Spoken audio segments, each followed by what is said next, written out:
Hello friends, Heidi here from Rain Country. God is good all the time, and I'm here today to make a homemade vapor rub. So this will be somewhat similar to Vicks, and this is going to be my own recipe. I haven't followed anyone else's. I never even looked up a recipe. It's just something I came up with on my own, knowing the basics of certain essential oils as well as what's in Vicks itself, and kind of coming up with my own blend from there.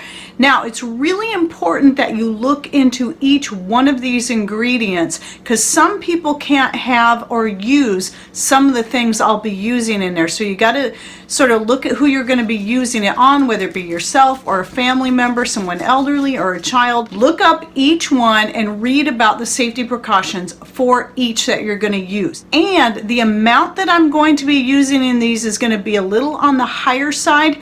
I recommend starting with smaller amounts, but I'll show you how much I'll be putting in mine. So let's go ahead and get started. So one thing I recommend that you have on hand is a good kitchen scale, and I'll go ahead and link to this one below. Even though it's really inexpensive, it's lasted me a very long time with heavy use. You can get some higher quality ones, but for 14, 15, whatever this is now, tops, I think, it's lasted me for at least, I think, 4 years I've had it, and heavy use for soap making, weighing packages and whatnot. This will be very helpful, especially if you're working with coconut oil and it's in a more solid form, and that way you don't have to melt it down first. So I'm going to put this on there, and then I'm going to calibrate it. And I find it easy with stuff like this to use a glass measuring cup that you can heat up. So that's why I'm doing this, but you can use any pan. Just make sure you put that on your scale first and then calibrate it before you start adding all your stuff, because you want this to read 0 before you start adding your ingredients. So I'm just going to work on making 1 cup of this. So I'm putting in 7.5 ounces of coconut oil. And you can use either refined or unrefined coconut oil. Okay, there we go, 7.51. And it doesn't have to be absolutely precise. This is just a basic to go by. Now, if you live in a pretty cool climate like we do, you could probably get away with just going 8 ounces of coconut oil and not using any beeswax at all. But if you live in a warmer climate and you're using coconut oil, or you're using an oil like olive or avocado, grapeseed even, it's recommended that you add some beeswax so it gives it more of a creamy texture. So to this, I'm going to add 1/2 ounce of beeswax. Now, coconut oil tends to stay pretty solid where we're at, and so here was the small batch, my trial batch that I made. And it actually is a really good consistency, but it melts quickly once it comes in contact with the skin, because I believe it's a 76 degrees melting point for coconut oil. So we're just going to add the beeswax to get that up to 8 ounces, which should be about a tablespoon. Okay, now that's all I need the scales for. Now the rest is just adding the active ingredients. I'm going to be using 5 different ingredients in this one. So the one I made here, I did 4, but I'm going to add a 5th one to this. So one of those is going to be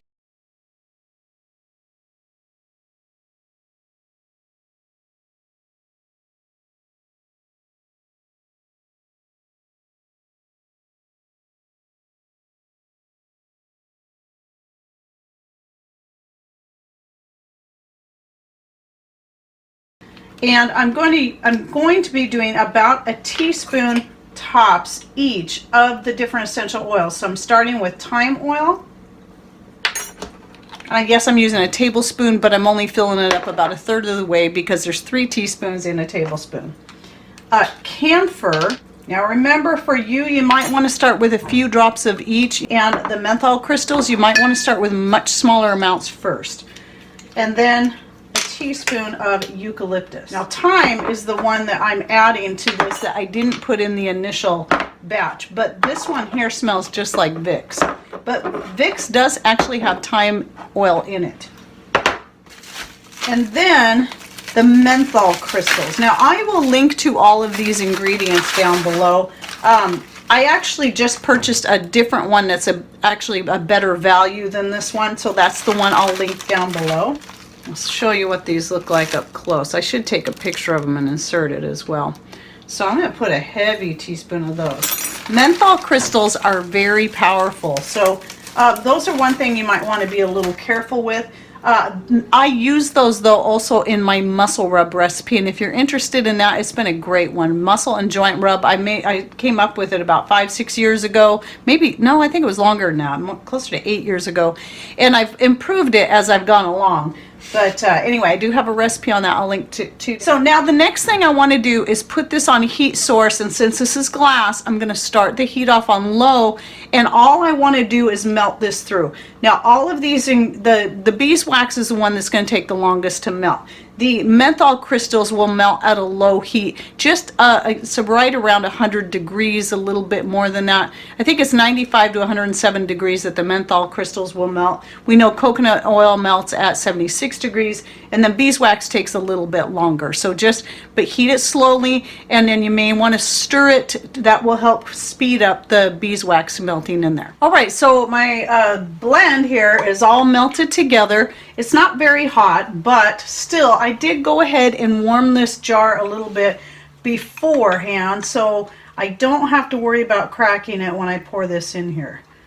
Yep, that's what I thought. It's going to make a little more than a cup, so I will pour the rest in here. And then what I recommend you do is you put this in the fridge or even the freezer and just let it finish setting up. So I'm going to go ahead and put a lid on it. I'm going to go ahead and stick this in the fridge and let it set up. And while that's setting up, I want to talk a little bit about how you can use this. So just like you would use a Vicks or any other type of mentholatum or something, if you've got any kind of congestion, that's the purpose of this, whether it be in the sinuses or in the chest. You can rub this on your chest. You can put a little bit under your nose so you can breathe the vapors in, and that should help clear the congestion. Now, I also wanted to talk a little bit about options. So I did bring out some peppermint oil. This is another option. You can add or substitute any of the ingredients I'm using with, or even wintergreen. Again, look into the different oils and which ones you think would be best for you. And I recommend experimenting. There's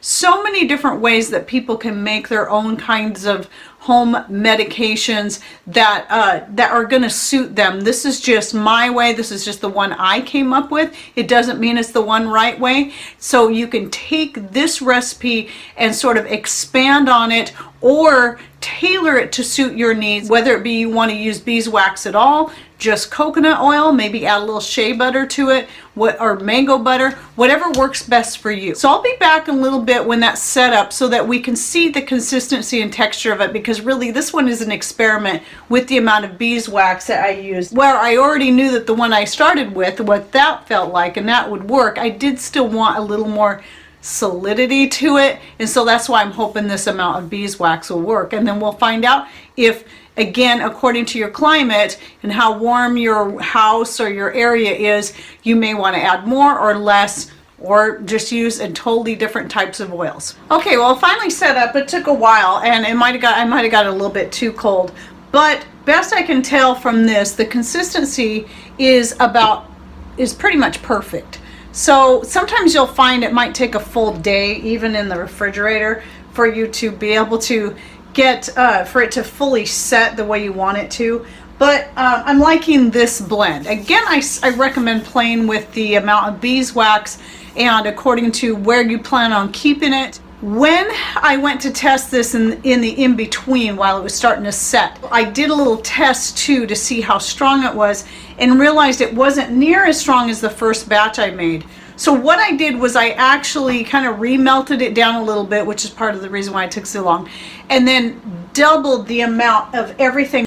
So if you want it as strong as I'm going to make it, which I think it makes it more closer in strength to what Vicks feels and smells like, then I would go with, if you're going with 1 cup, then I would go with 2 teaspoons of each of the oils and the menthol crystals. But again, you got to play with it. You know, you may want to do peppermint and or wintergreen instead of maybe one of these others, or maybe you want to add those in too. So if you're going to add those in too, that's going to also make it stronger. without actually increasing the amount of each of these other oils to get the desired strength that you want. So it's got to be individual, it's got to be tailored to you and your family's needs. I can't tell you exactly what that is. You also again have to take into any health problems that you could have in regards to using maybe the menthol crystals, the camphor, or any of this other stuff, especially if you have allergies. So anyway, I hope this at least gives you a base and gives you an idea of a good place to start on this. What I actually recommend, I'm going to backtrack just a little bit, is start with the amount I made, with the teaspoons and the tablespoon to a 1 cup of your oil, your fat, whatever it is that you're using. If it ends up being too strong, you can always add more oil to it. If it's too weak, like I felt like it was for me, then you can go ahead and double the amounts like I did here. All right, so I hope that helps you, gives you an idea, at least gives you a place to start so that you can start developing your own and tailor it to suit you and your needs. Okay, well, thanks for watching. Take care and God bless.